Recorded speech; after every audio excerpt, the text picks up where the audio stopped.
Hi, this is Dr. Fox, and let's talk about the lymphatic system. In this video, we'll describe the structure and functions of the lymphatic system, differentiating between innate and acquired immunity. We'll also distinguish between primary and secondary lymphatic organs and tissues. We'll describe the functional pathways of both cellular and antibody-mediated immune responses. We'll discuss the pattern of lymphatic drainage and the process of edema or swelling. The lymphatic system consists of fluid lymph vessels to transport that fluid, lymphatic organs which that fluid encounters, as well as red bone marrow. Oftentimes, the lymphatic system is discussed as its own standalone system. In this particular course, we'll nestle the lymphatic system within the cardiovascular system, owing to the gross overlap between the functions and structures of these two systems. Lymphatic organs have two distinct components: reticular connective tissue, which is collagen, as well as small fibroblasts. This constructs the stroma, or the structure, of these organs, as well as lymphocytes, so your T cells, your B cells, and so on, which are the parenchyma, or the functional portions of these organs. When we look at the lymphatic system, there are a variety of things that it does for us, including, but not limited to, fluid balance. So the lymphatic system picks up excess interstitial fluid and it returns it back into the cardiovascular system at the level of thoracic venous return.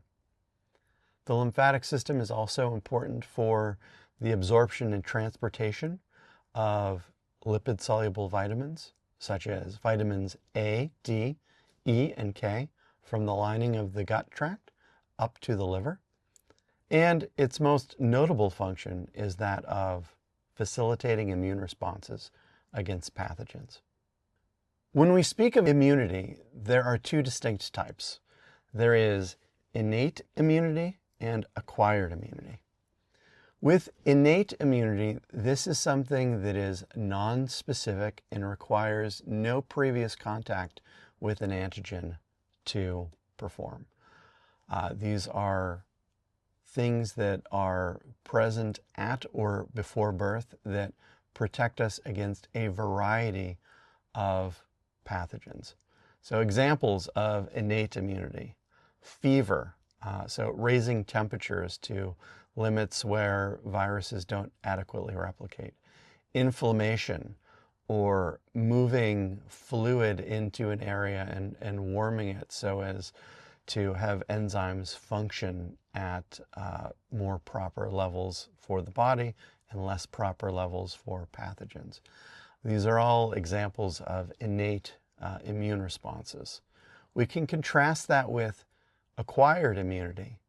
Acquired immunity requires specific experiences with antigens so that our lymphocytes, our T cells and B cells, can become activated to fight against that particular pathogen. So B cells become plasma cells, which can shed antibodies.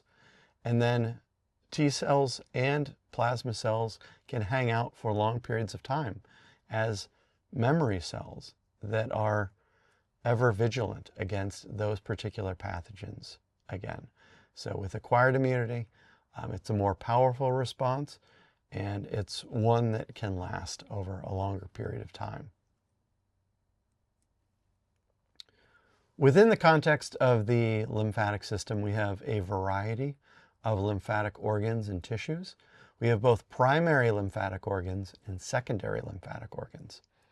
Primary lymphatic organs are organs in which stem cells will divide, so there's stem cell mitosis, and lymphocytes go through a process of immunocompetence, meaning they learn how to become reactive, but not so reactive that they can react against self.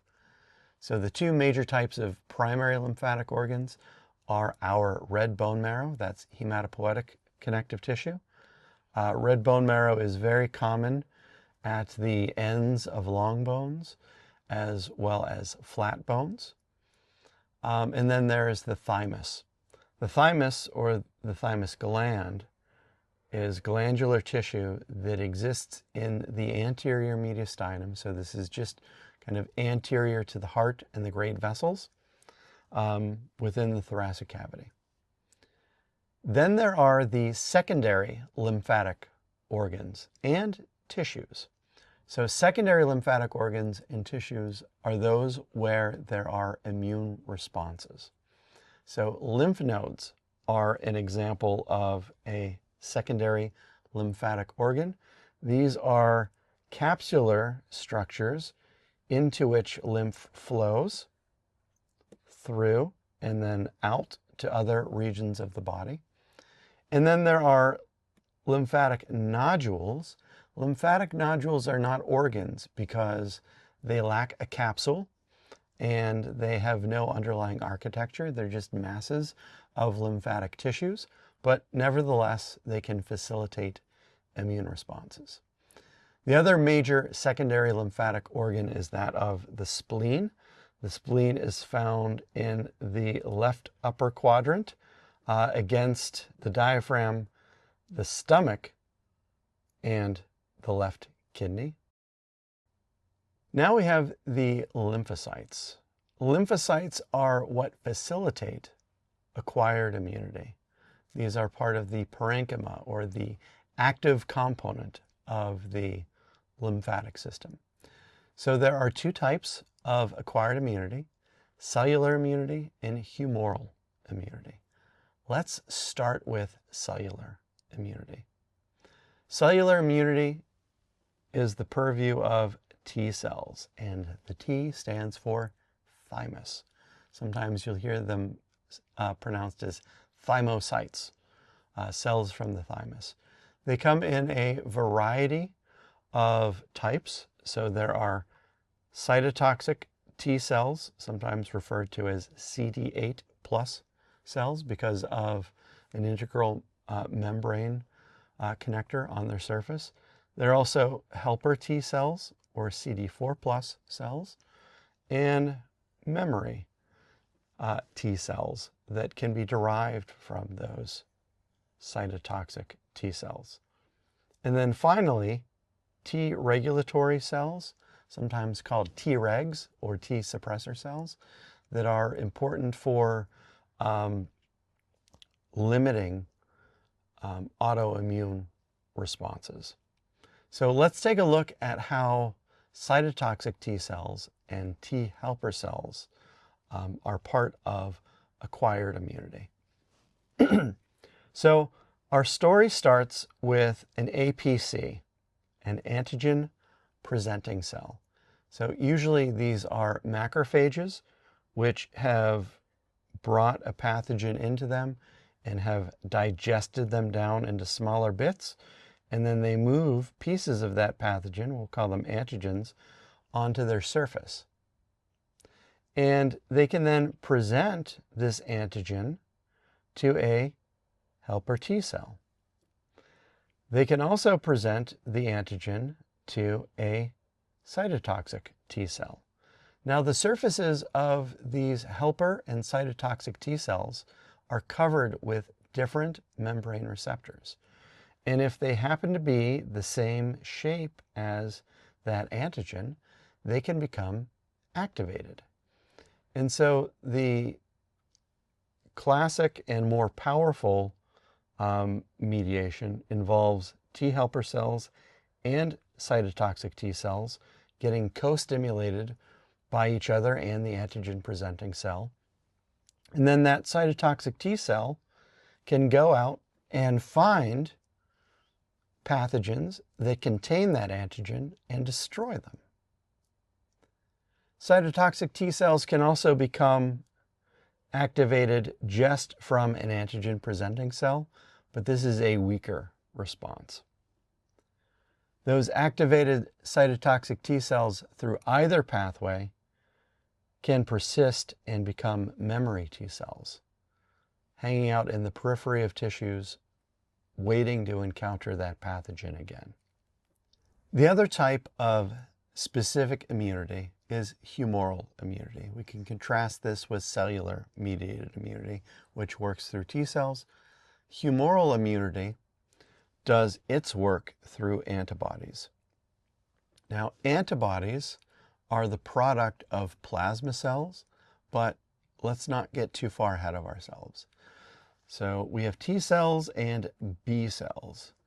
B cells circulate within the blood, and they can become activated through antigen-presenting cells and T helper cell co-stimulation.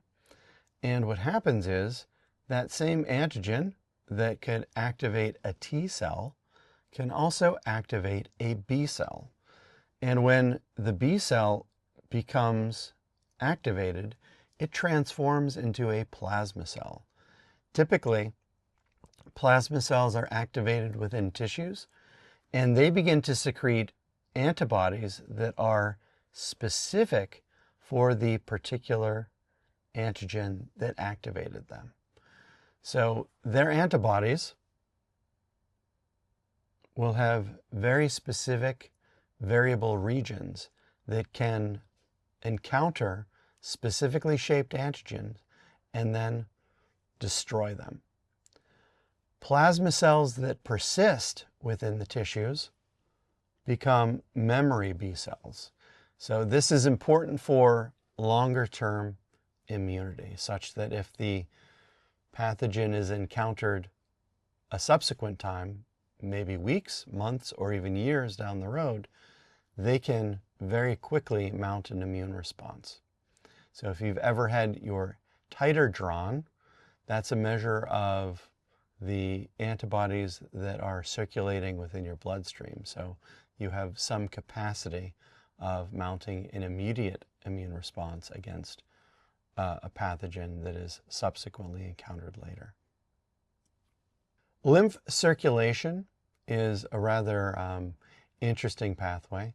It's basically a series of connected pathways that begins in the interstitial fluid and it ends in the venous return of the thoracic cavity. And so our story starts with very specialized lymphatic capillaries. These interweave amongst the capillaries of the cardiovascular system. They pick up the interstitial fluid because they're extraordinarily permeable. So interstitial fluid only flows into lymphatic capillaries. It doesn't flow out of them, so there's no exchange. There's only movement from the interstitial fluid into the lymphatic capillary. They're a very specialized lymphatic capillaries within the lining of the small intestine. And so these are lacteals, and they can absorb lipid-soluble substances from the chyme. So it's specifically chyle that is absorbed. It's a very milky white substance that then can be transported throughout the body, and in particular up to places like the liver for secondary processing. Now, throughout the body, lymphatic capillaries will be picked up by various lymphatic vessels. These lymphatic vessels are unidirectional. They're going back toward the veins of the thorax, and along the way there are groups of lymphatic organs called lymph nodes. So these are secondary lymphatic organs. They're sites of immune responses, and you can sometimes palpate your own lymph nodes. If you've ever had someone tell you that you have swollen glands, well, you have a little bit of a lymphadenopathy. Your lymph nodes are enlarged and you can feel them. But these lymph vessels are going to follow certain pathways on their way back to the thorax. In the skin, the lymph vessels follow the veins. Throughout the deep portions of the body, in the viscera, they follow arteries, and they ultimately end up feeding back into venous return at the root of the neck, the superior portion of the thorax, back into the venous angles, which then are going to conduct all of that absorbed lymph back to the heart. This is done through organized series of trunks and ducts, as we will see. Edema. Edema, or swelling, is the great enemy. It's indicative of interstitial fluid accumulating. So anytime we have a situation where filtration is greater than reabsorption, we have edema. And there are a number of different etiologies that can lead to this. So heart failure, cirrhosis of the liver, kidney failure, various blockages of lymphatic vessels or localized immune responses can lead to edema. And with edema comes this feeling of increased pressure, increased fluid volume in a region.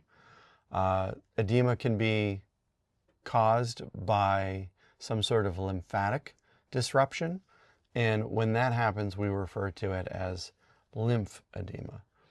Over here, this image demonstrates something called pitting edema.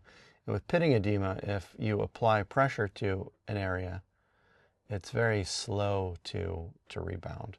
So this can sometimes happen with congestive heart failure, where the blood isn't moving through the body as efficiently, and it's not returned back to the heart as efficiently. And as a result, we can have pitting edema. So we've talked about the gross structure and functions of the lymphatic system, highlighting both innate and acquired immunity.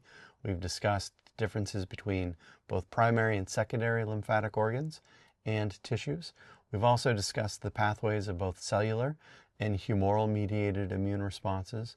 We've discussed the gross pattern of lymphatic drainage and discussed edema. Thank you so much for your time, and I look forward to talking to you in the next video.